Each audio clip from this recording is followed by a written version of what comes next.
Ya, kita sekarang pertemuan keempat, kita akan membahas materi ketujuh mengenai manual metal arc welding atau SMAW. Saya sendiri dulu.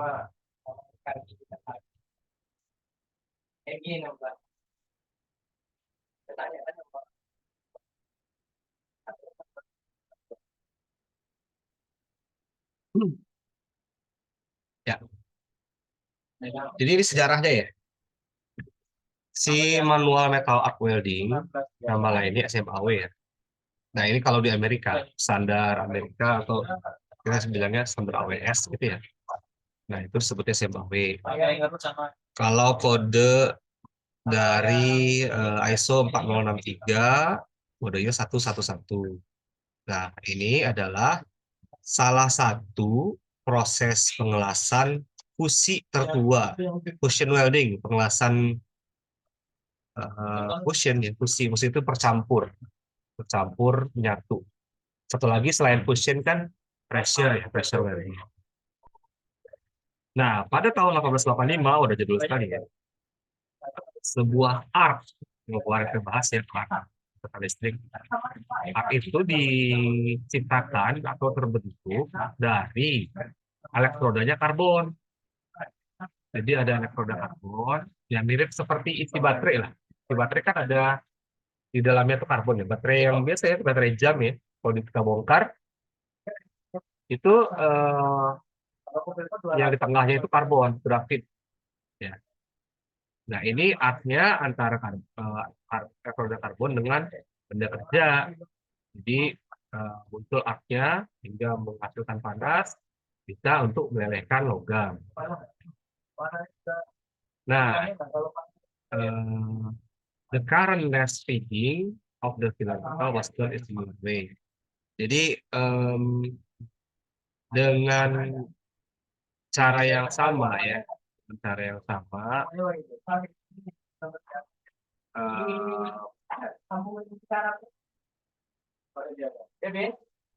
ya maksudnya gini. Dengan cara yang sama dia ini mirip seperti oxy-fuel gas atau OAW ya, sama TIG. Maksudnya zaman dulu itu ya, di arc itu yang masih pakai karbon electrode, apa namanya, feedernya, feeding materialnya itu terpisah dengan elektroda, maksudnya gitu. Dan mirip sama ini lah, mirip sama ini. Jadi elektrodanya itu non consumable, maksudnya itu ya. Elektrodanya karbon, jadi karbon itu kan tidak menyatu ke dalam uh, pilar pilar materialnya. Jadi mirip sama seperti oxide fuel dan TIG. Nah, kalau 90, uh, insinyur bukan insinyur sih, ya engineer lah, pakai ya, engineer Rusia dari namanya Slavyanov menggabungkan duanya filler wire dengan elektroda. Jadi si elektrodanya itu juga bisa jadi bahan pengisi.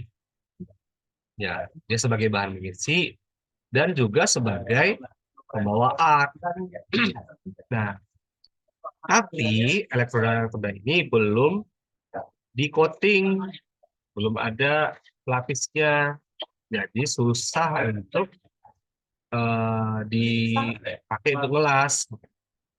Dan juga ada gangguan dari udara sekitar, sehingga terjadilah pori-pori, porosity, oksidasi ya, teroksidasi. Mirip seperti GFAW, tapi nggak ada gasnya, itu lah kira-kira ya. Nah, itu sejarahnya. Jadi karena itu si filler metal, si elektroda yang masih telanjang itu ini diperbaiki. Nah, tahun 1908 ada penemuan atau penulisan paten dari Swedia. Judulnya itu Electrode and Process for Electric Soldering. Judulnya itu adalah elektroda dan proses-proses penyolderan elektrik atau iya penyolderan dengan listrik ya. Ini dipatenkan dari engineer Swedia namanya Oskar Kjellberg. Nah, ini salah satu jalan terbentuknya elektroda terlapis seperti sekarang, elektroda tercoating.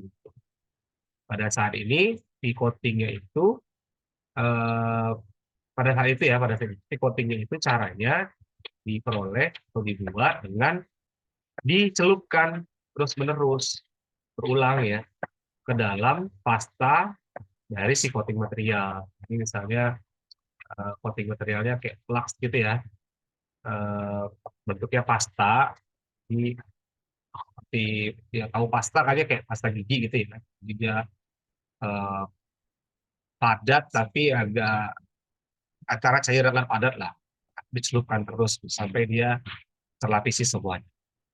Itu cara untuk eh, pelapisannya udah dipatenkan oleh orang Swedia. Lalu tahun 1935 eh, proses ini kan tadi agak rumit ya, very kompleks. Nah, diganti atau ada pembaruannya dengan press teknologi tekan yang sampai sekarang ini masih digunakan. Nah, teknologi ini bisa atau memungkinkan untuk memproduksi stick electrodes, memproduksi elektroda-elektroda stick ya dengan coating yang tebal dan homogen lagi, dan komposisinya homogen dan exact calibration, maksudnya yang keluar yang performanya sesuai dengan yang diharapkan. Kemudian 3 tahun kemudian, 1938, sekitar 50% dari semua stick electrode menggunakan pressing teknologi. Ya, jadi dari 1108 orang pakai dipping ya, pencelupan. Kemudian tahun 35, 1935 pakai pressing, baru mulai, dan 3 tahun kemudian udah 50%-nya berpindah ke press dan berlaku sampai sekarang. Nah, kita kembali lagi ke pengertian welding. Di welding itu adalah proses fabrikasi di mana dua atau lebih parts atau bagian itu difusi. Fusi ya. Jadi benar-benar dia nyampur, bukan cuma nempel aja kayak di lem ya. Benar-benar nyampur si kristal di dalamnya.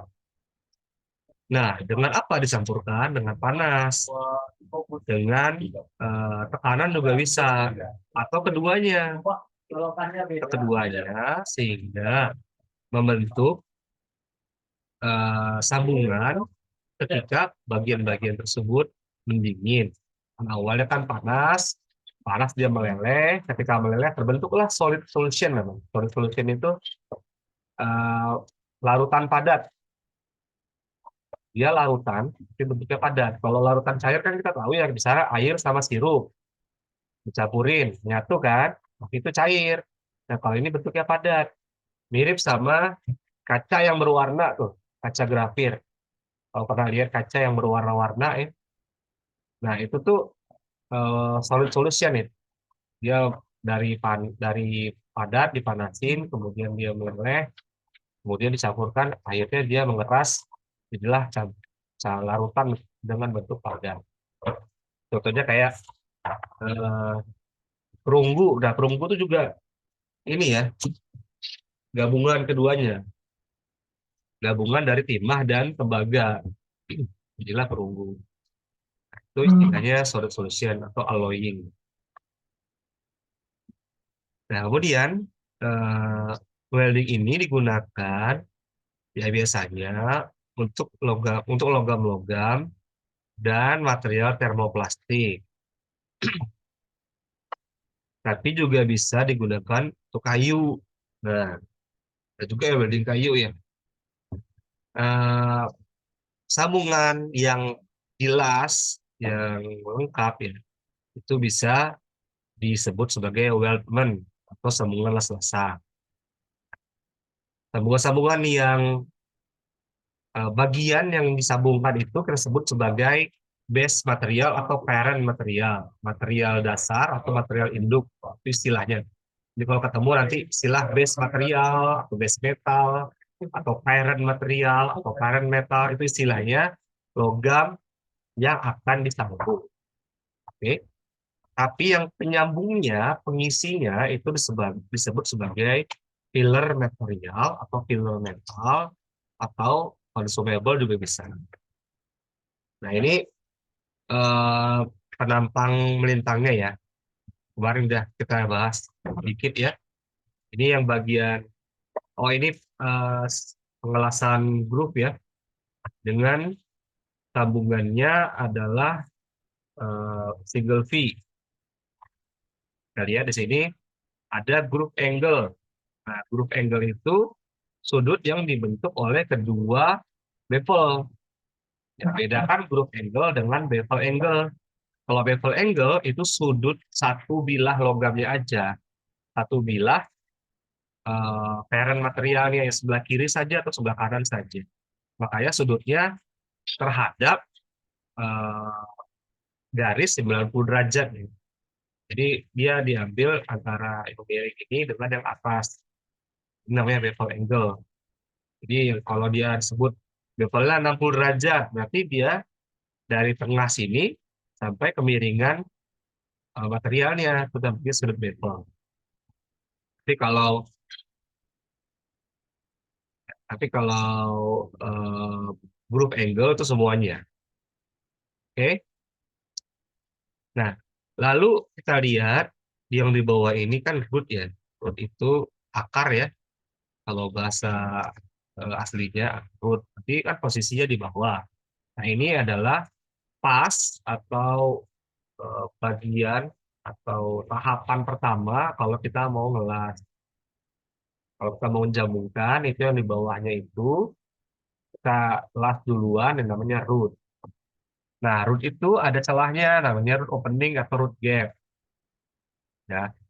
Nah, ini disesuaikan dengan elektroda kita. Biasanya ukurannya 1 kali diameter elektroda. Jangan terlalu besar. Kalau terlalu besar nanti cairannya, well-full-nya nggak bisa nempel di situ. Nah, dan juga terlalu sempit. Kalau sempit nanti nggak tembus rootnya, nggak nempel ya. Itu istilahnya adalah incomplete penetration atau incomplete atau lack of penetration.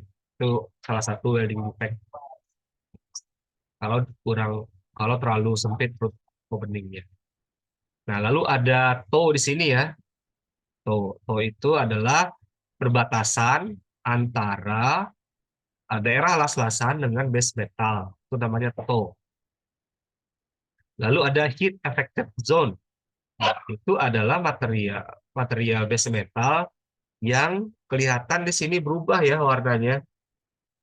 Karena di situ memang terjadi perubahan eh, sifat mekanik dan susunan kristalnya di situ berubah. Walaupun dia tidak menyatu, ya, tidak terjadi fusi di situ. Nah, itu adalah heat affected zone. Bukan berarti yang di pinggir-pinggir sini, di luar sini nggak terkena panas ya, kena panas juga. Tapi yang di daerah HAZ ini ya, heat affected zone, itu berdampak pada sifat materialnya. Oke, lalu ada weld beads atau pas. Ya, weld beads itu manik las ya, maksudnya setiap weld pool yang mengeras akan menjadi weld bead ini. Ya, kalau kita lagi ngelas, kemudian menetes kan di filler metalnya, itu jadilah weld pool, ya kolamnya itu yang kita atur ya, besarnya berapa, tingginya berapa. Ketika dia dingin, jadilah weld beads. Nah, berapa tumpukan weld beads jadilah layers. Jadi berapa berapa lapisan dia. Oke. Kalau di sini kita lihat satu root pass ya, satu root. Saya juga diperkuat dengan hot pass. Kemudian ada filler dan ditutup dengan capping yang di atas. Di sini fillernya berapa? 2 kayak. Di cappingnya 3. Seperti itu ya. Nah, ini gunanya juga untuk supaya semuanya menyatu. Ya, memang biar rekat si kedua logamnya ini. Jangan lupa pengelas itu gunanya untuk merekatkan material. nyambung materialnya. Jadi kalau ngelas tapi dia nggak nyambung, turun aja kan ya. Atau dia nggak kuat perekatannya. Kan nggak boleh ada cacat di dalamnya.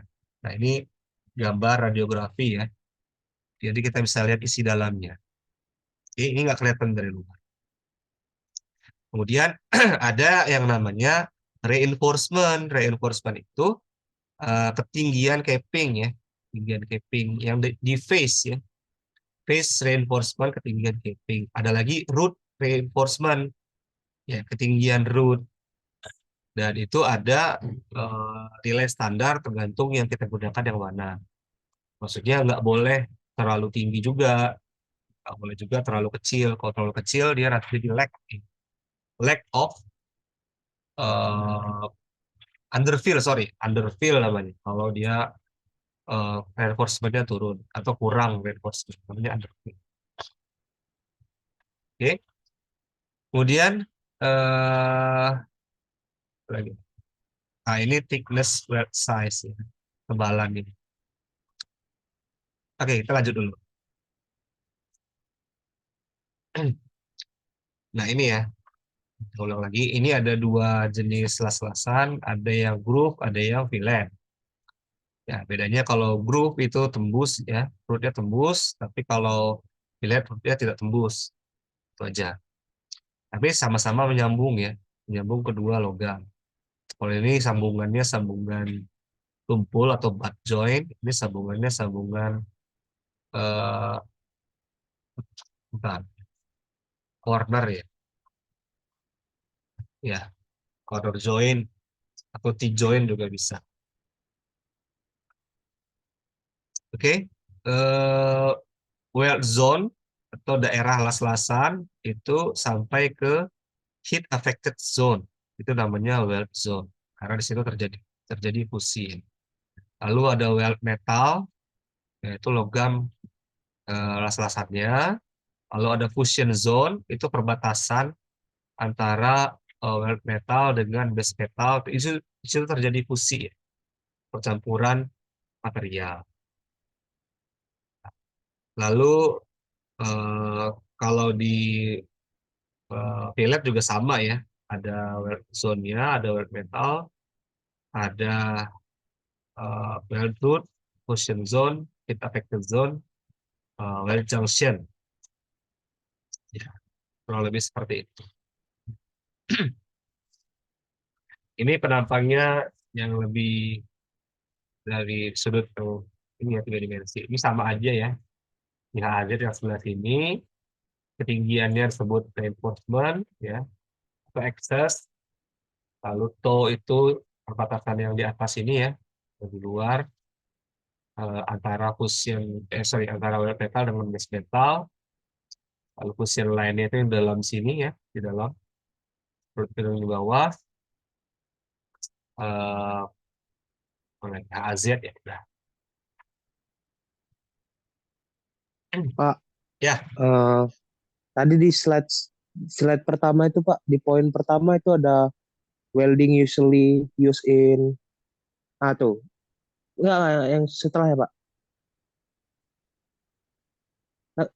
Setelahnya. Ini nih Pak, di poin pertama itu termoplastik sama wood itu maksudnya gimana ya Pak? iya.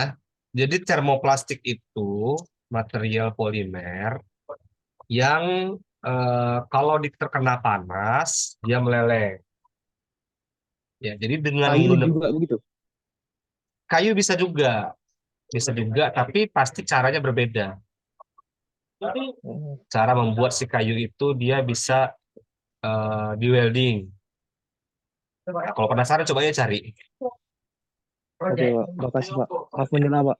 Ya, kalau apa. Oke. Nah, ini kemudian ada beberapa terminologi lagi ya. Nah, daerah ini namanya structural deformation zone. Jadi daerah terjadinya deformasi atau bukan kerusakan, penyusunan ulang dari struktur kristalnya. Nah, itu terjadi di heat affected zone. Ya. Baik terjadinya structural deformation, ada tempering namanya. Tempering itu salah satu perlakuan panas. Dan kalau penasaran coba cari ya tempering. Tempering itu salah satu perlakuan panas selain annealing, dan ada quenching, ada normalizing, gitu, dan lain-lain. Silakan cari. Nah ini welded joint. Kalau yang ini single pass weld. Single pass itu cuma satu pass aja. Nah kalau single pass dia nggak sampai ke dalam. Nah ini biasanya buat nutup cacat ini ya bisa ya. Di atas ini ada cacat ditutup, atau misalnya ada lubang gitu ya, lubang kecil di atas nggak sampai tembus, ditutup pakai las juga bisa. Oke. Nah ada berapa layer? Ada berapa pas? Kalau yang kita lihat di sebelah kiri ya, ini ada berapa layer, ada berapa pas? Coba bisa jawab. Di sebelah kiri. Ada 1 layer 5 pas, Pak. Ya, good, bagus. Itu ya. Jadi ada satu layer, maksudnya dia satu lapis, dan ada 5 pas. Hitungnya dari manik lastnya, bitnya ada berapa gitu. Kemudian yang kanan ini berapa layer, berapa pas? Dua Bisa layar. jawab. 2 layer 8 pas, Pak. Iya, good, bagus ya. Jadi ada 8 pas, ada 2 layer. Terus yang ditandain eh, ini, yang ditandain garis-garis ini apa?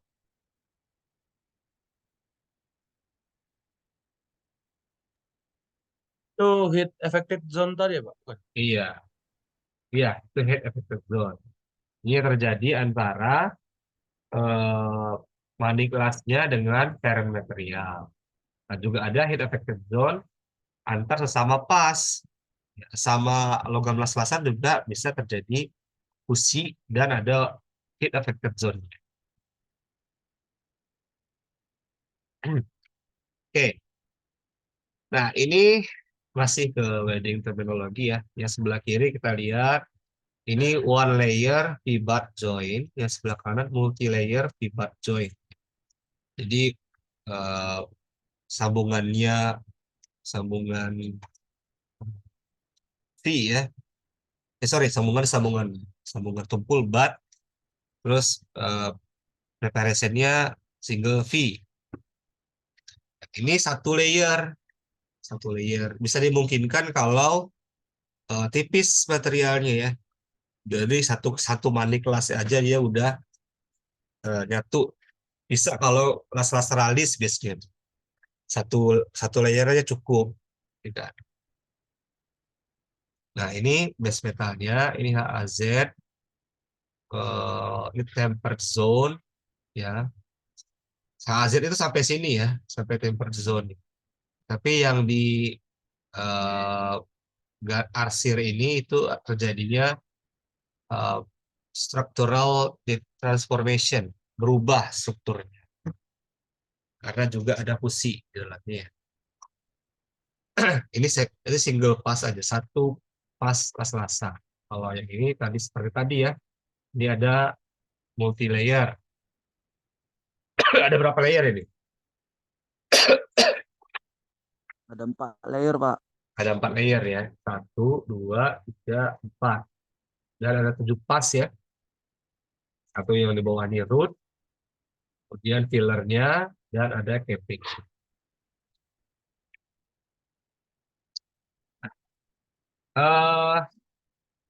Secara definisi ya, si MMA atau SFAW ini deskripsikan sebagai proses pengelasan yang menggunakan elektroda stick. Nah, kadang-kadang di mesin dia nggak sebut SMAW, nggak sebut MMA, tapi stick aja tulisannya. Ya, ciri khas itu ya, stick. Nah, kalau di AWS jelas disebut sebagai SMAW. Welding proses ini sangat versatile. Apa artinya versatile? Apa artinya? Versatile.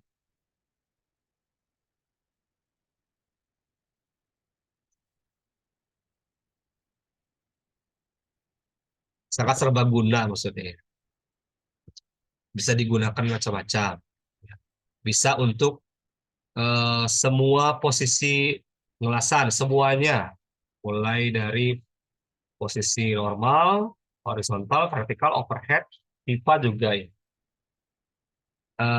Tanpa kompleks protection precaution, tanpa adanya eh, peringatan atau kebutuhan perlindungan yang kompleks. Jadi nggak ribet-ribet lah, mintanya gampang. Nah, eh, bisa juga dipakai di luar ruangan bisa. Dan satu-satunya proses pengelasan yang bisa dipakai di bawah air, underwater welding cuma bisa pakai SMAW. Semua weldable metal ya, semua metal logam-logam yang bisa dilas. Ya, weldable berarti dia yang menghantarkan listrik dan punya titik leleh yang tidak terlalu tinggi ya. Misalnya ferrous metal, semua logam-logam yang berbahan dasar besi, nikel maupun paduan nikel bisa dilas menggunakan elektroda stick. Dan si arc-nya itu, lompatan listriknya, memicu, ignites ya. Sekarang mau masuk kerja, Sorry, dicek apa sosial medianya, dicek juga jadi si arc-nya itu muncul ya di antara stick elektrod yang sudah di coating dan meleleh ya, ya udah tahu lah ya, dan benda kerja. Jadi di antara stick elektrodnya dengan benda kerja itu muncul arc-nya. Tahu lah ya, dia mirip korek lah tinggi.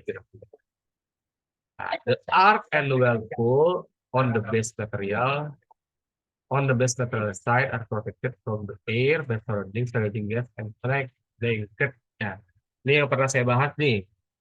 Jadi di arc-nya itu ya, di arc-nya itu maupun weld pool-nya di atas base material itu dilindungi dari kontaminasi udara. Oleh apa dilindunginya? Oleh shielding gas ya yang dihasilkan dari flux yang terbakar tadi. Jadi si flux tadi yang di luarnya itu si coatingnya itu gunanya kalau terbakar dan dia kena panas tinggi ya, dia akan menghasilkan gas yang akan melindungi arc dan las-lasan. Dan juga terbentuklah slack blanket. Jadi ada keraknya itu ya yang di atas hasil las-lasan kita itu diselimuti sama slacknya supaya nggak langsung kena kotor dari udara, dari debu segala macam, dan dia nggak jatuh, si slack itu nggak jatuh ke dalam. Dia udah pasti dia di atas, udah pasti di atas, dan dia memperlambat pendinginan. Jadi si las-lasannya itu nggak cepat mendingin. Udah. Oke. Jadi SMAW ini menggunakan batangan elektroda yang terdiri dari inti wire. Jadi intinya ada kawat las ya. Kawat las juga mirip sama yang lain, tapi ini mungkin lebih besar. Dengan coating pelapisan luar yang mengandung campuran zat-zat zat kimia ya. Ada mineral-mineral dan serbuk besi. Besi juga ada di situ. Nah, si inti kawat las tadi itu punya berbagai macam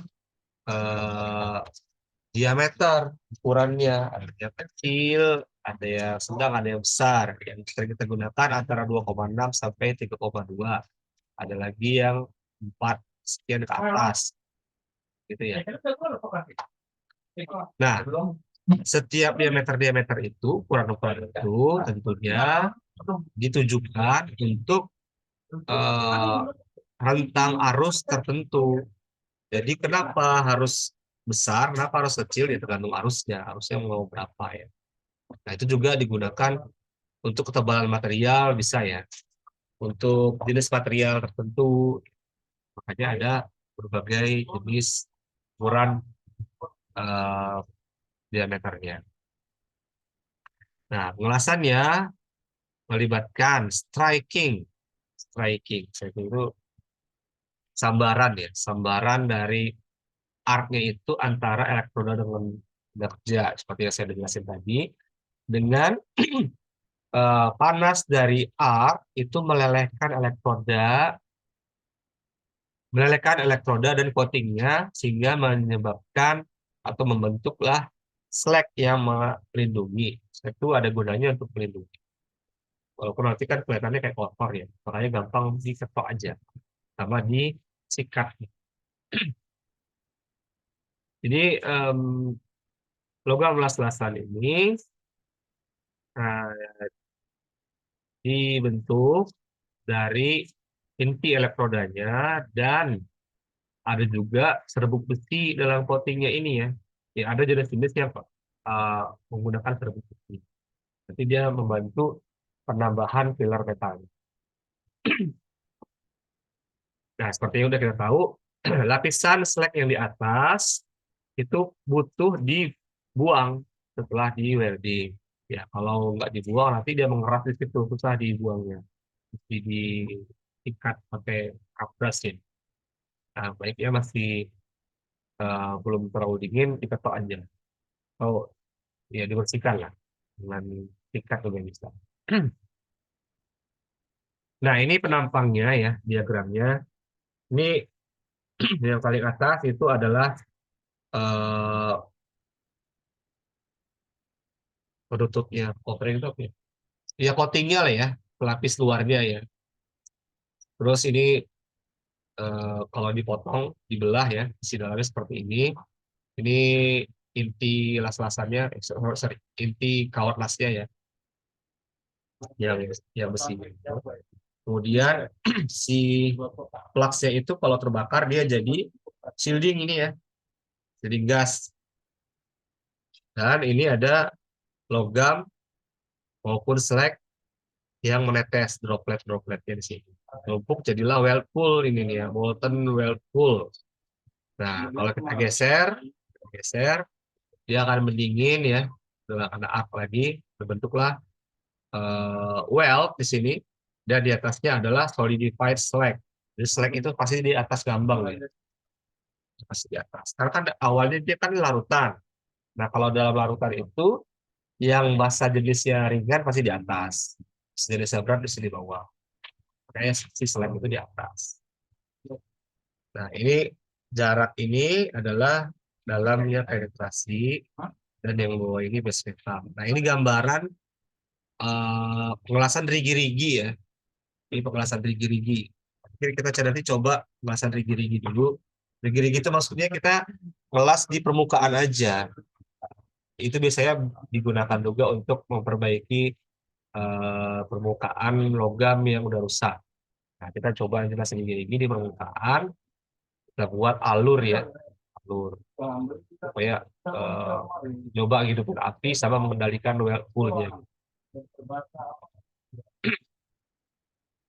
Oke, ini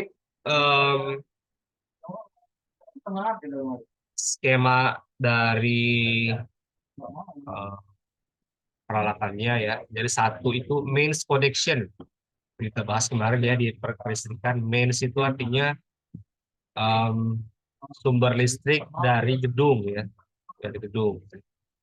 Nomor 2 ini power source-nya. Kemarin kita bahas di sebelumnya yaitu source. Lalu nomor 3 adalah welding current konduktor untuk elektrod. Nomor 4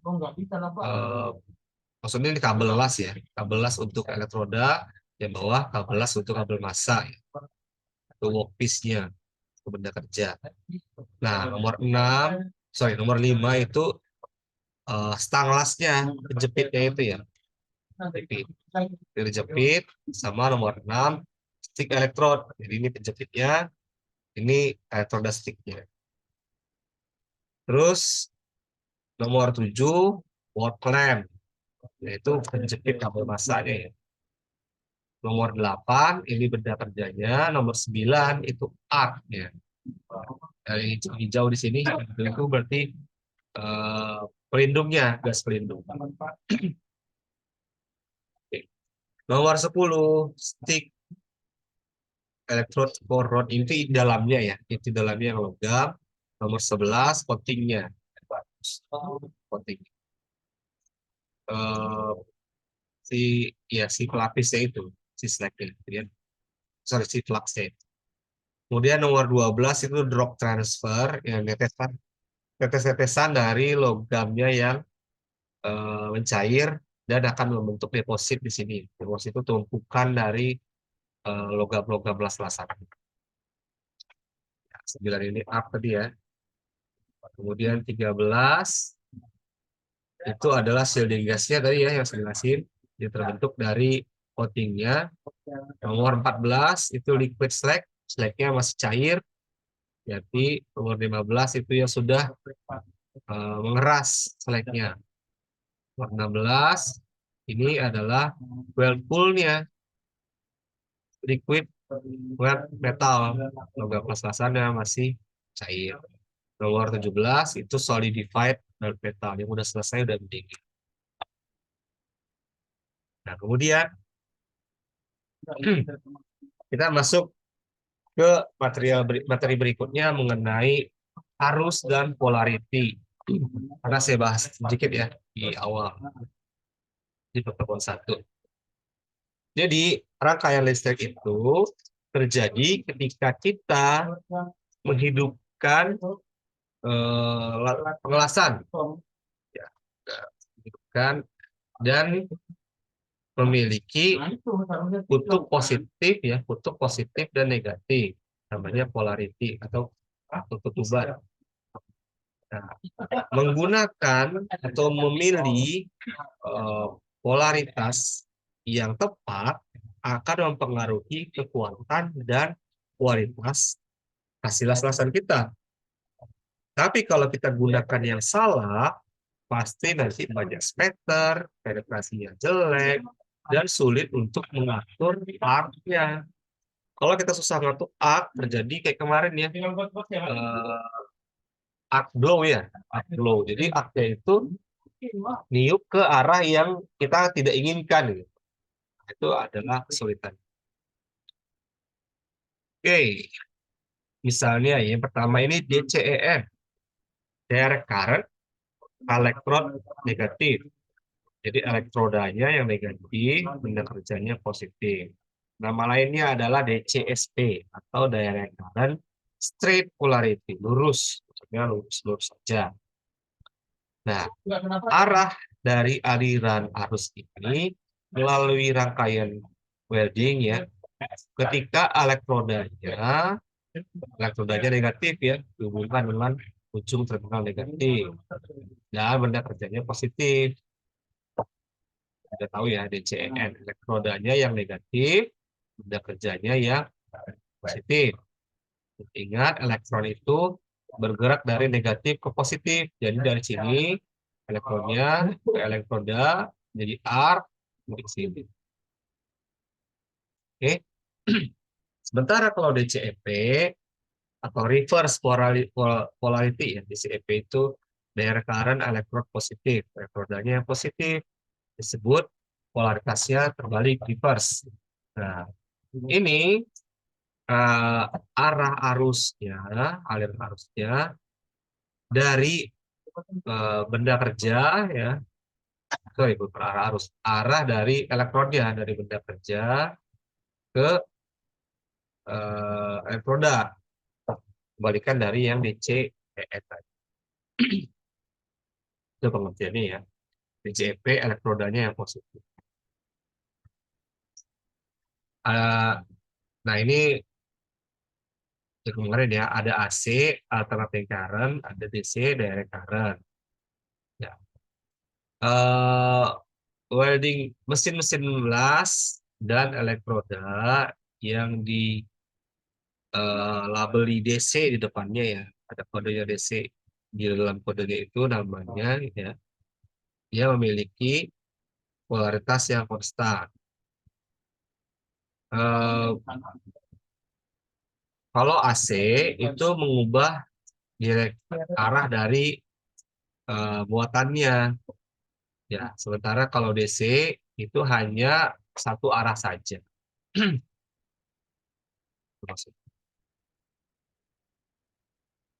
Nah, yang berlabel AC itu berubah polaritasnya 120 kali per sekon. Sorry, gimana nih? Ya intinya dia ada eh ini ya, ada frekuensinya. Nah, frekuensi itu berapa kali dia berubah eh, setiap 1 detik. Makanya dia nggak ada aliran kayak gini, nggak ada nggak ada aliran yang pasti ya. Kalau gini kan jelas ya, dari positif ke negatif si arusnya, elektronnya dari negatif ke positif. Tapi kalau AC ya bolak-balik terus, bolak-balik. Nggak bisa kita bilang arusnya, si arusnya itu dari elektron atau dari benda kerja, nggak bisa. Karena dia berubah terus. Nah, DC itu digunakan secara luas karena banyak manfaatnya. Nah, mengelas dengan DC itu menghasilkan art yang lebih halus dan lebih stabil. Jadi kita bisa menghidupkan artnya lebih gampang.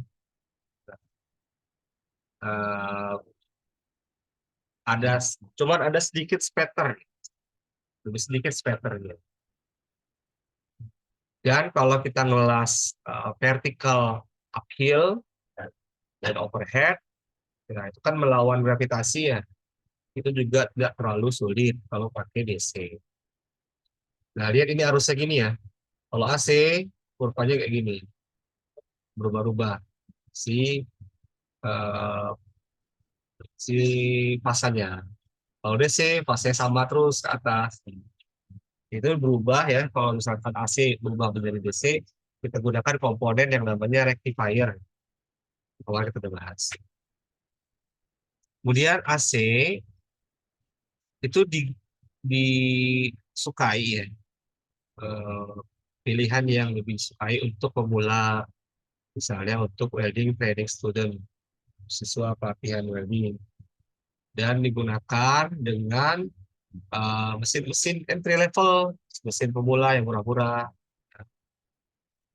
AC itu juga sering digunakan, ya biasa digunakan di pengelasan eh, pembuatan kapal ya, shipbuilding, atau dalam kondisi apapun di mana arc-nya itu terjadi blow ya, side to side. Jadi kalau terjadi arc blow itu agak sulit diteruskan ya, makanya dipakai AC karena AC itu dia lebih eh, apa ya, dia cara bisa kedua arah ya, makanya dia lebih lurus gitu. Itu kalau pakai AC. Oke. Ya walaupun kita nanti ada yang belajar, kita langsung aja pakai DC nggak apa-apa. Ya cepat bisa kompak bisa. Nah, memahami arus, memahami arus dan polaritas itu penting untuk eh, menyelesaikan pekerjaan welding ya, dengan tepat. Dan juga eh, mempelajari atau memperhitungkan materialnya, kondisi gelasnya, tingkatan penetrasinya seberapa dalam, dan laju deposisi. Laju deposisi itu mau seberapa banyak tumpukan metal dalam satu waktu tertentu, mau lambat atau mau cepat. Nah, itu kita eh, bisa menggunakan AC atau DC dan elektrod positif, elektrod negatif. Itu tergantung kebutuhan kita. Pakai DCEN, DCEP, atau AC. Dengan mengetahui faktor-faktor ini akan berdampak pada hasil kita sehingga pekerjaan kita lebih mudah. Nah, kalau elektrodanya positif, maksimum heat input in base metal. Ya, untuk SMAW ya. Untuk SMAW DCEP itu base metalnya lebih panas dan penetrasinya lebih dalam. Ini untuk yang SMAW. Nanti beda dengan yang GTAW, beda ya. Oke. Nah, DCEP itu memperbolehkan atau memudahkan kita untuk mencapai penetrasi yang lebih dalam. Pada DCEP, elektrodanya lebih lambat leleh dan lebih stabil metal transfernya. Ionnya, ion positif, itu nabrak ke dalam, nabrak ke bawah sini. Elektronnya naik ke atas. Sementara kalau DCN lebih shallow, lebih apa ya? Shallow itu dangkal ya, dangkal penetrasinya. Karena kebanyakan panasnya itu ada di elektroda. Tapi transfer metalnya kurang stabil dan memperbanyak center. Nah, terus DCEN ini less penetration tapi higher deposition rate. Jadi dia kurang penetrasinya, tapi deposition rate-nya atau kecepatan dia menumpukan logam lapisan itu cepat. Nah, ini cocok digunakan untuk thin sheet of metal. Jadi kalau kita pakai material yang tipis-tipis, jangan DCEP, jebol nanti. Pakainya DCN aja. Itu juga dengan root. Makanya kalau root itu pakai DCN. Kalau rootnya SMAW ya.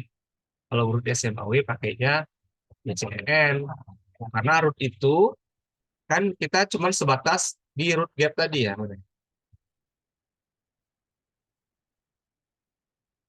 Nah, cuma di sini kan. Cuma sebatas di root gap. Nah, yang kita las itu di sini kan ada yang bagian lurus ya. Ini namanya root face ya. Di sini namanya. Ya, jadi root face ini sebelum disatuin itu di gerinda sedikit, tapi jangan terlalu banyak. Nah, di situlah tempat menempel nanti las-lasan kita. Kalau kita pakai DCEP nanti jebol dia nih, jebol. Memang tembus tapi jebol. Nah, kita nggak ingin jebol, kita ingin dia disumbat aja. Inginnya disumbat, makanya pakailah DCEN supaya material filler metalnya yang cepat meleleh numpuk di situ. Ya, tapi kadang-kadang ya kalau terlalu lebar kita buat, ya terlalu lebar kita buat, kalau terlalu lebar kita buat, terus susah ini ya, susah nempelnya si well pull-nya susah nempel. Ya, karena kan terlalu lebar, jadi nggak nutup gitu. Nah, jalannya coba dibesarkan apinya, ampera dibesarkan, tapi ada resiko jebol ya. Ya, atau dikecilkan juga bisa. Dikecilkan itu berarti nanti lebih aman, nggak akan jebol. Tapi ngidupin apinya susah, lengket-lengket. Coba sendiri ya, kalau kita pakai kompres TMAW, kalau ampernya kecil, itu sulit untuk menghidupkan api. Ya mungkin butuh hot start.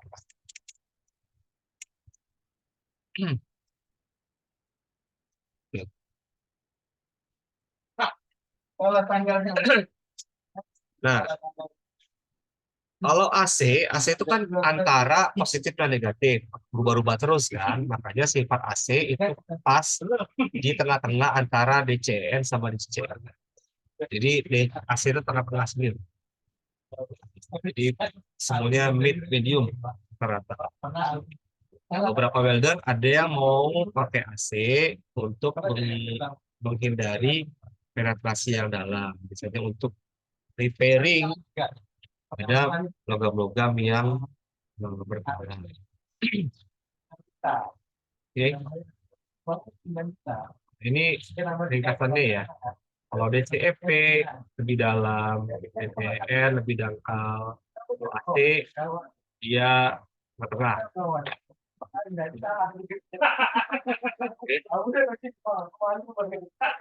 Silakan di.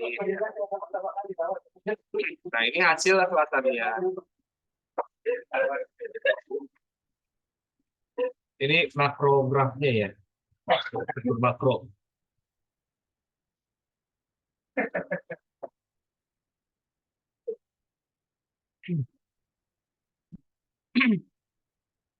Kalau kita lihat di sini DCEP itu weld bit-nya lebih besar. Weld bit-nya lebih besar.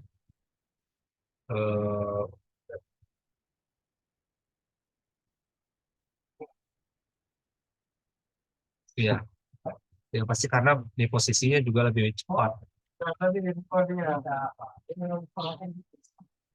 Nah, ini dibandingkan dengan underwater. Jadi air welding itu berarti yang di udara terbuka, yang ini kedalaman 5 meter, ini kedalaman 10 meter.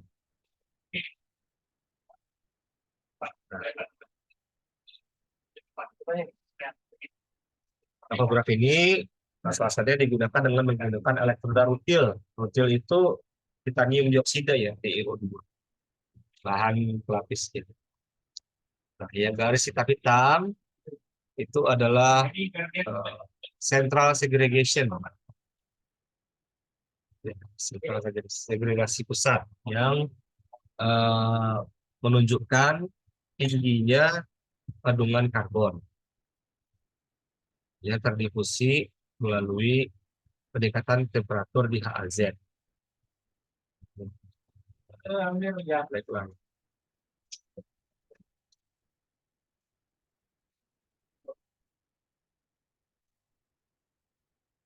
Ini udah tahu, ya, skip aja. Ini udah tahu ya. Nah, biasanya power source atau mesin lasnya SMAW itu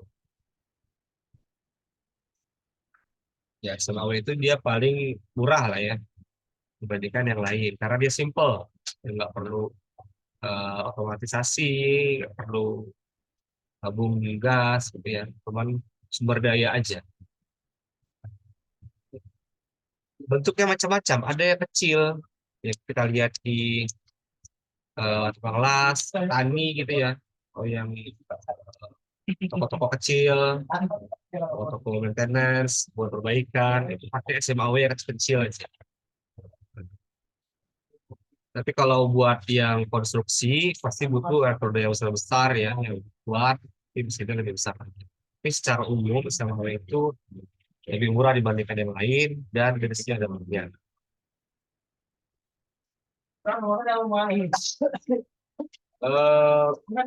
Kurangan utamanya ya, kurangan utama SMAW itu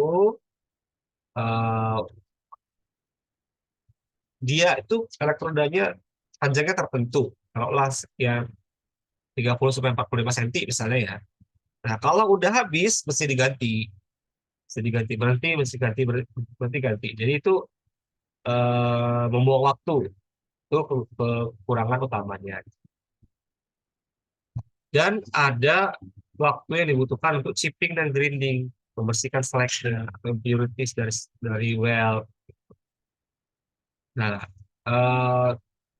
kenapa bisa muncul strike seperti itu ya? Pas kita ngidupin api, creating sparks. Ngidupin api awal itu seringkali agak susah ngidupin di awal, nah itu buang waktu juga. Selain buang waktu juga bisa juga kena ke materialnya. Ada istilahnya arc strike ya, tidak diinginkan. Di setiap kita ganti kawat las, ganti yang baru, kita nyalain lagi kan. Jadi nggak usah terus-terusan. Nggak terus non stop. Oke, ini peralatannya tadi udah saya jelasin ya. Ada elektroda, ada oscillation seperti ini double masanya ya. Jadi itu sudah. Dia tipenya yang digital, kelihatan nanti ampere. Nah ini malah kelihatan voltnya ya. Nanti kelihatan kalau kita kelas eh, voltnya yang turun-turun karena kan ampere tetap dia konstan current.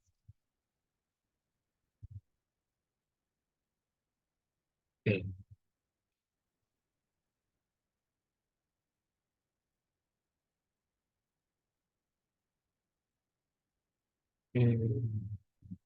Duty cycle.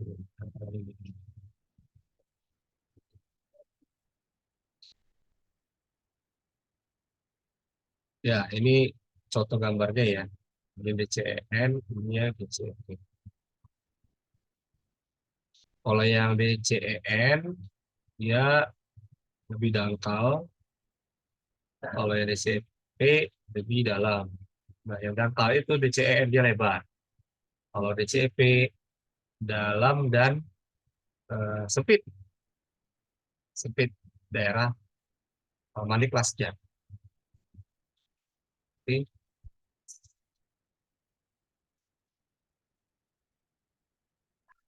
Tapi kalau menggunakan AC, dia bisa menggunakan AC sama DC. Tapi AC itu ya, walaupun dia mudah dan laju posisinya tinggi, mengurangi eh, arc magnetik ya, supaya menghilangkan blow effect itu ya, efek arc blow itu. Tapi elektrodanya nggak bisa sembarangan, nggak bisa pakai elektroda yang biasa dipakai DC. Dan membutuhkan mesin las agar dapat menyediakan ya voltase open circuit-nya besar. Ya OCV ya, open circuit voltage. Paling tidak 50 volt besar. Harus besar voltasenya. Tapi arc-nya kurang stabil, balik kelasnya kurang halus, cukup tinggi spekernya. Dan ada batasan kalau di vertical up dan overhead. Oh iya, ini pakai alat ya, pakai mesin nih. Eh, Mekanisasi dari MMA itu bisa gunakan yang disebut sebagai gravity arc welding.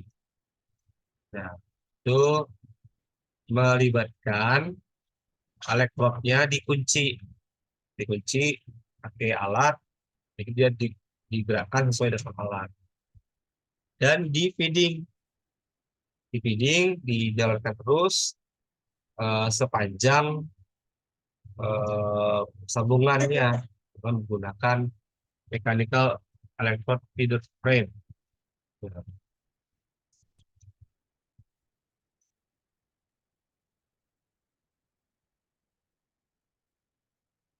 Itu agak jarang sih, sebenarnya kan ini manual ya. Kalau mau yang seperti itu biasanya kita pakai wire. Nah, aplikasinya SMAW itu bisa untuk berbagai jenis logam dan berbagai tebalan.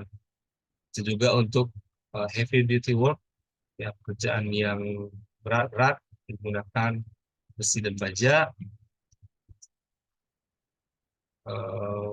SMAW itu seringkali portable ya, bisa digunakan di luar ruangan baik pun dalam laut, underwater ya, juga bisa. Nah, ini cara menghidupkan apinya. Welding technique. Sorry. Kalau menghidupkan api itu biasanya kita agak maju ke depan. Kalau di sini, saya gesek ke belakang sini ya. Gesek ke belakang. Begitu apinya hidup, startnya dari ujung sini. Start ke sini. Sudutnya berapa? Sudutnya itu sekitar 15%, 15 derajat terhadap arah las-lasan. Jadi nggak tegak lurus ya, tapi agak miring sedikit, ikutin arahnya mau kemana. Itu mirip seperti kita nulis lah, ya kita pegang pulpen. Tapi perhatikan jarak antara tangan kita dengan benda kerja. Kenapa? Karena materialnya si filler metal itu makin lama makin habis ya. Kalau tangan kita tetap, nanti arcnya makin panjang lama-lama mati. Kalau arcnya panjang, banyak spatter. Makanya tangan kita harus menyesuaikan, turun terus ke tangan kita.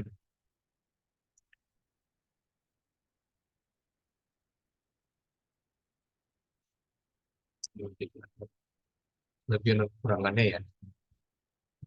Nah, ini pakai quiver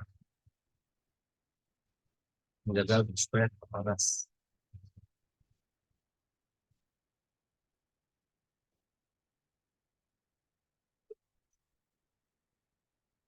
Oh iya, eh elektroda SMAW ini ya kita jaga supaya bebas dari hidrogen dan uap air.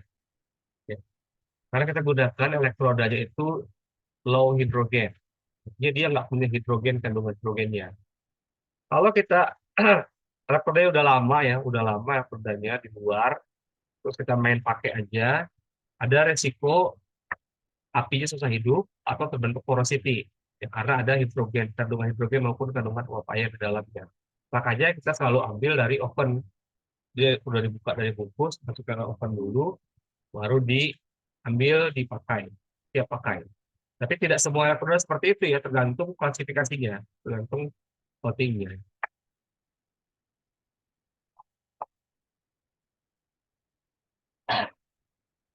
Nah, aplikasinya bisa untuk semua posisi ya, bisa untuk semua posisi. Jadi udah saya jelasin dulu ya, ada yang PA, flat position, baik fillet maupun butt. Nah, jadi yang betul-betul dari atas. Ya, kalau fillet well, eh, meningkat increase current for pass in layer and upper layers. Ya, jadi gini posisinya ya. Jadi posisi tangan kita harus gini. Kalau flat, kalau horizontal berarti ke depan. Ya, flat. Kemudian ada yang bentar, ini ya, ini juga sama ya sebenarnya ini juga eh, apa horizontal ya. Tapi kalau yang standar ISO ada lagi yang namanya lateral position, ada yang half overhead, ada yang overhead di atas kepala. Lalu ini ada yang PF sama PG. Ini untuk yang posisi vertikal, ada yang facing, ada yang high facing itu maksudnya uphill, ada yang downhill.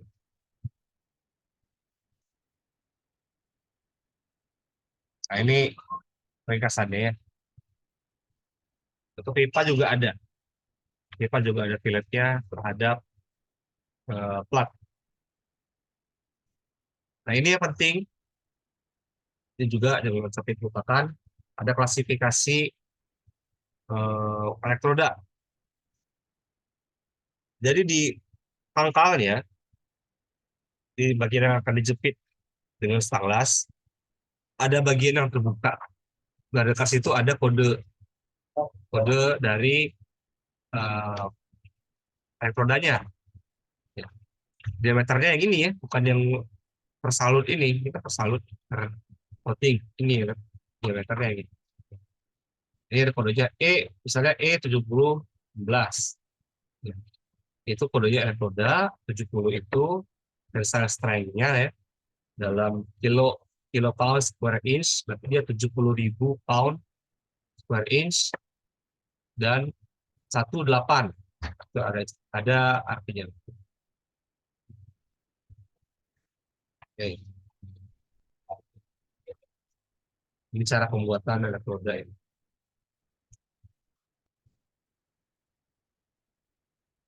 Apa aja ya? Kemudian, nah elektroda itu perlu untuk di-rebake, dipanggang ulang. Ya, buat memastikan dia low hydrogen condition. Kita nggak ingin dia banyak hidrogen. Dan diusahakan dia selalu kering. Mungkin kalau udah dibuka, jangan tempatkan di tempat-tempat yang lembab. Susah hidupnya. Nah, ini eh, pembuatannya. Dan ini rentang arus yang akan kita gunakan untuk tiap elektroda. Jadi kalau diameternya 2 mili, berarti arusnya 30/80. Kalau diameter 2,5, berarti 50/100. Dan terusnya. Gampangnya lihat kotaknya lah. Jadi kalau nanti ada di antara kalian ada yang ingin menjadi pengusaha produsen elektroda, nah bisa digunakan panduan ini ya. Sama yang tadi, bikinnya gimana? Bikin elektroda besar, industri sendiri ya. Nah,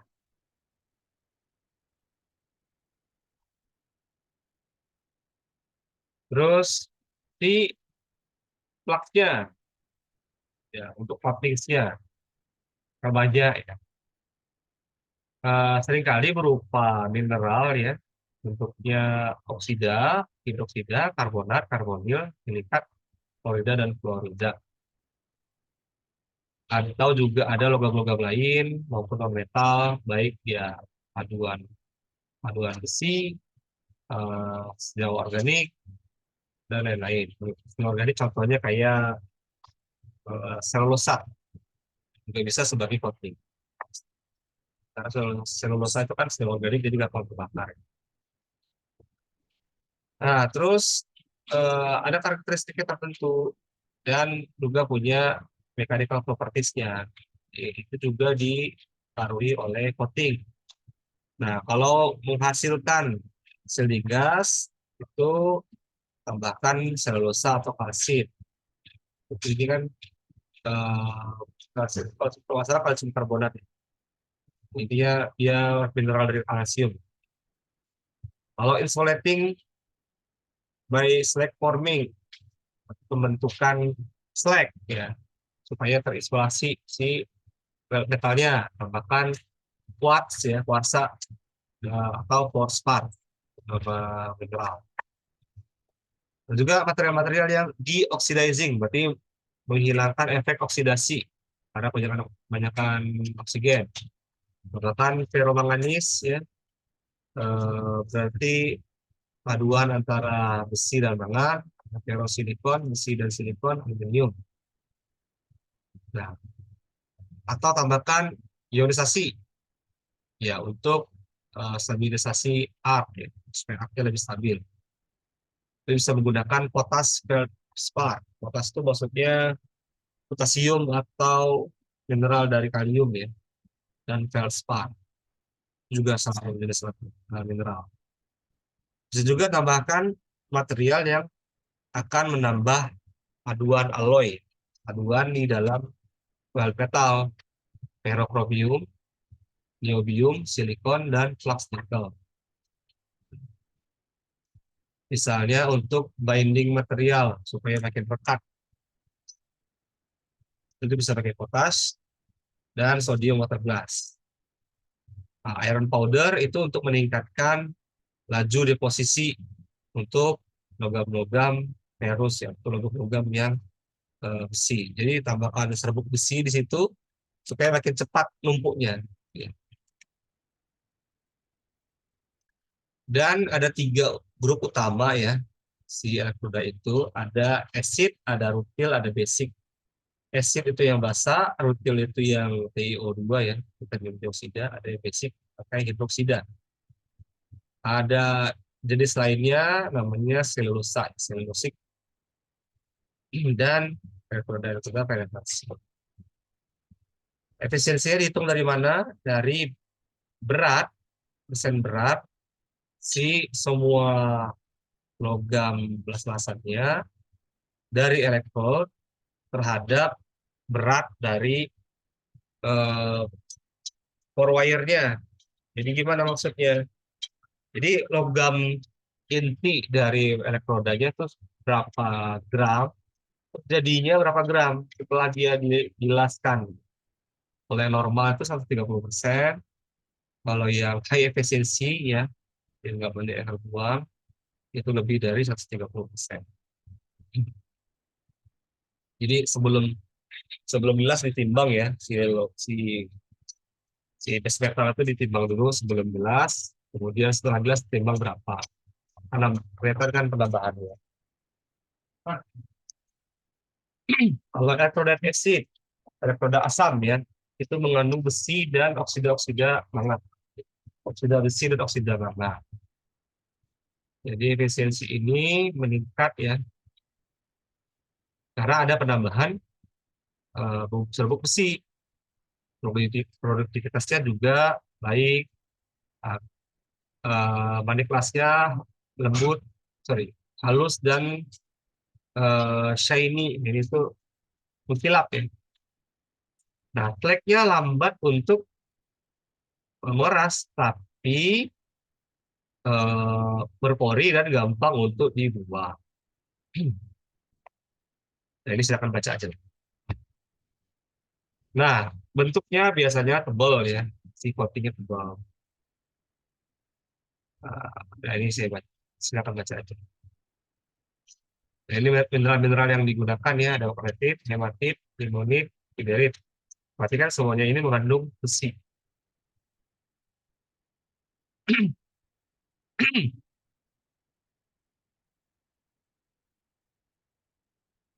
Oke.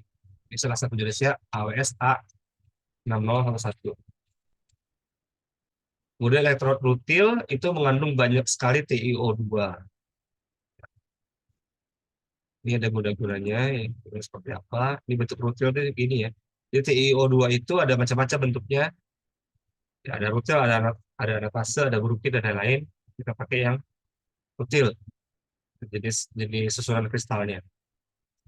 Nah, komposisi dalam coatingnya itu 50% rutil, ada silikat, ada batu kapur, limestone ya, CaC2, sorry, kalsium karbonat, ada paduan besi dan mangan, dan ada plasticizer. Sementara yang basah ya, basah, basic coating itu juga ada. Tapi dia sifatnya hygroscopic. Hygroscopic itu artinya gampang menarik air. Jadi nggak boleh ditempatkan di udara terbuka yang lembab. Nggak boleh. Harus di tempat kering. Kalau tidak terpaksa diambil di tempat lembab, harus dipanggang ulang paling lambat minimum 2 jam antara suhu 300 sampai 500 derajat Celcius. Gitu. Jadi kalau kita paksa dengan yang lembab itu akan muncul eksesif hidrogen, kelebihan hidrogen. Bisa muncul microcracks, jadi ada retak-retak kecil yang kelihatan ya. Dan ada porosity. Hati-hati di sini. Oke. Dan lalu ada selulosik ya. Selulosik itu berarti ada selulosanya ya, 40%. Ada rutil, di dalamnya ada silikat, magnetit, dan ferromagnetis. Nah, ini perbandingan ketiganya. Kestabilan arc-nya paling bagus yang rutil. Tapi tampilan cantiknya ya, bagusnya manik itu paling bagus yang acid, yang banyak besi tadi ya. Nah, ngidupin api bagusnya yang rutil, yang lebih baik ya. Kekuatan las-lasan yang basic, yang basah ya. Terus mengelas pada posisi-posisi yang berbeda-beda, basic itu lebih bermudah, lebih banyak gunanya. Dan seterusnya. Ini perbandingan antara selulosik dengan rutil. Nah, di selulosik itu digunakan untuk excellent penetration. Ya.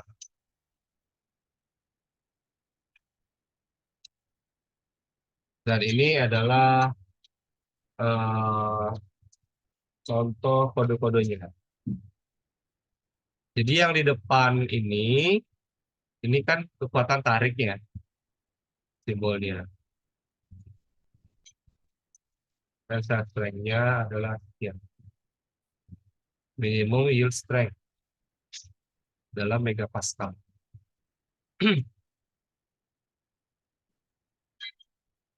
Nah, terus ada, nah ini pada yang mana sih?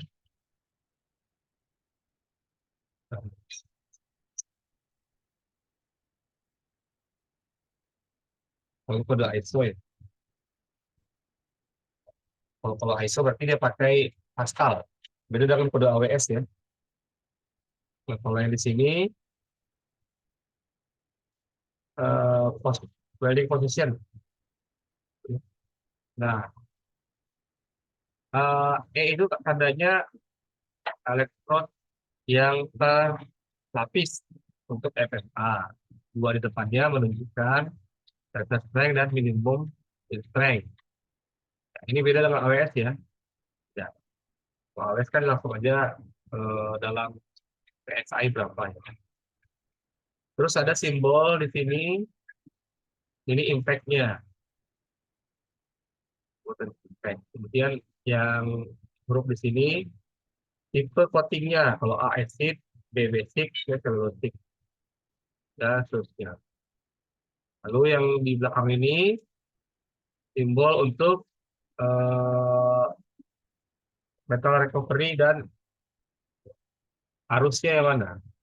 AC, DC, atau DC saja. Lalu yang di belakang ini, posisi gelasnya.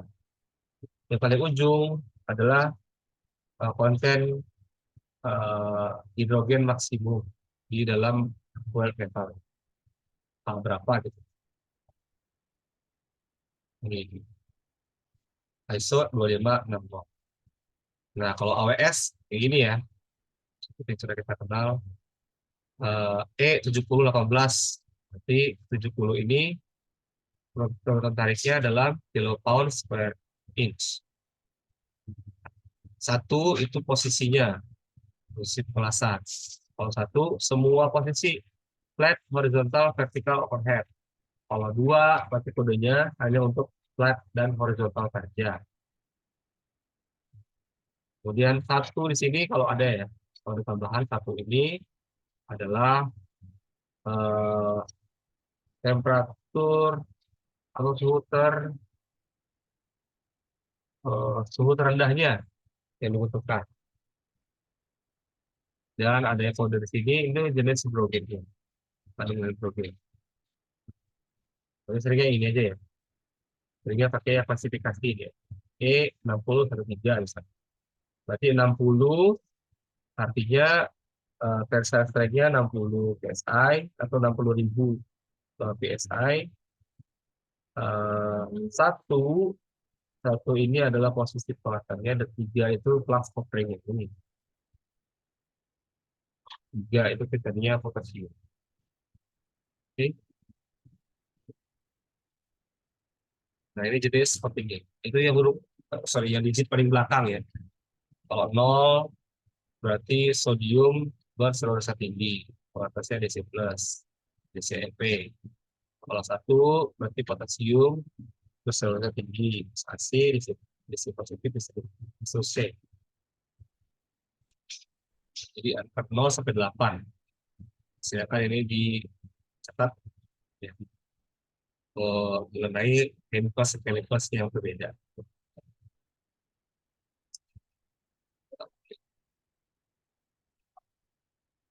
Nah, ini perbedaan antara ISO 2560 dengan AWS A5.1.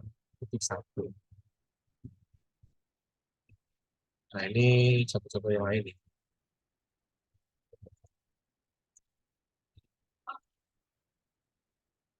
Oke, itu elektroda. Oke, cukup dari saya. Terakhir ini ya, untuk persiapannya, untuk selulosa, sebaiknya langsung digunakan dari box, jangan di baking, jangan di drying, karena akan merusak selulosanya. Kalau rutil, jika dibutuhkan, keringkan sampai 120 derajat, tidak dipanggang. Keringkan saja. Kemudian eh, vacuum pack basic electrode. Nah, kalau vacuum pack ini berarti bentuknya udah divakum, udah nggak ada udara dalamnya. Itu boleh digunakan langsung.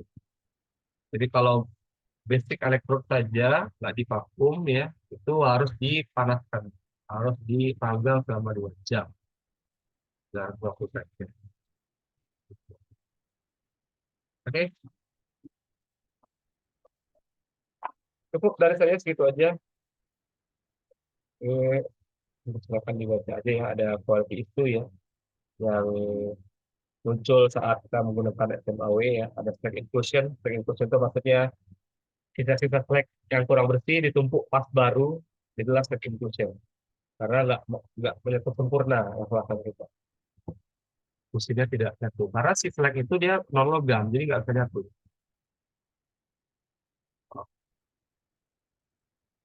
Sampai situ dulu materi kita mengenai SMAW. Dari teman-teman ada yang ingin bertanya barangkali?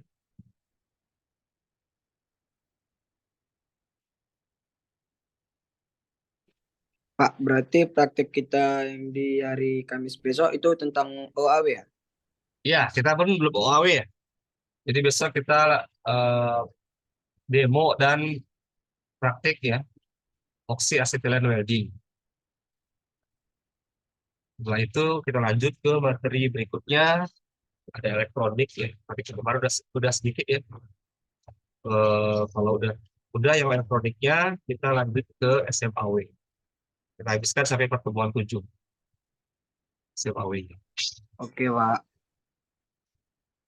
Ada lagi mau nanya?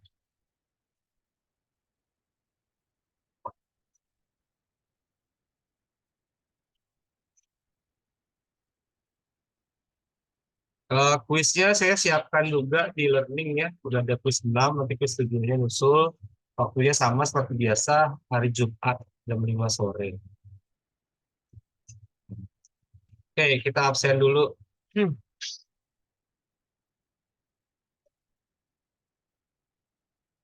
Husniar ada? Hadir, Pak. Ashari Husin? Hadir, Pak. Nabil Iksa? Hadir, Pak. Ini orangnya 2 nih.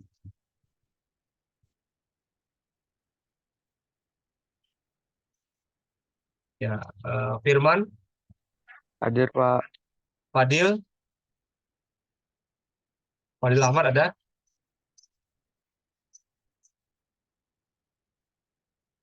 Fadil. Mana orangnya? Oke, skip dulu. Donik ada? Donik ada, Pradipta ada? Hadir, Pak. Hadir. Farhan Salim? Hadir, Pak. Doni Julkiman? Hadir, Pak. Mikael? Hadir, Pak. Adrian Valentino? Hadir, Pak. Pak, mohon maaf Pak, tadi itunya voice-nya yang freeze Pak. Siapa tuh? Fadil Pak, Oh, 005. oke. Anan Faisal ada? Hadir, Pak. Fitri? Hadir, Pak. Rizky Haikal? Hadir, Pak. Najib Alwar? Hadir, Pak. Ogi Hermansyah? Hadir, Pak. Afifullah? Hadir, Pak. Lahikil? Hadir, Pak. Gunawan Saputra? Hadir, Pak. Rudi Sianipar? Hadir Pak, hadir. Hadir Pak. Rafriyadi? Hadir, Pak. Hadir. Fajar Zaki? Hadir, Pak. Delianti? Hadir, Pak. Agung Prasetyo? Hadir Pak. Daniel Siregar? Hadir, Pak. Hadir. Dwi Danul? Hadir, Pak. Grace Angel? Hadir, Pak. Siva? Hadir, Pak. Ega? Hadir, Pak. Aditya? Hadir, Pak. Oke, lengkap ya. Oke, kita cukupkan sampai di sini. Besok datang ke lab kita pakai APD ya, seperti biasa. Dan kalau kita praktikum, siapkan nanti logbooknya seperti biasa ya. Saya buat. Demikian pertemuan kita kali ini. Silakan dikerjakan kuisnya ya, dicicil bagi yang sudah bisa mengerjakan kuis 6 dan udah ada materinya ya. Saya tambahkan kemarin materi handout-nya. Saya tutup sampai di sini dulu. Selamat pagi. Assalamualaikum warahmatullahi wabarakatuh. Waalaikumsalam Warahmatullahi wabarakatuh. Pagi, Pak. Pagi, Pak.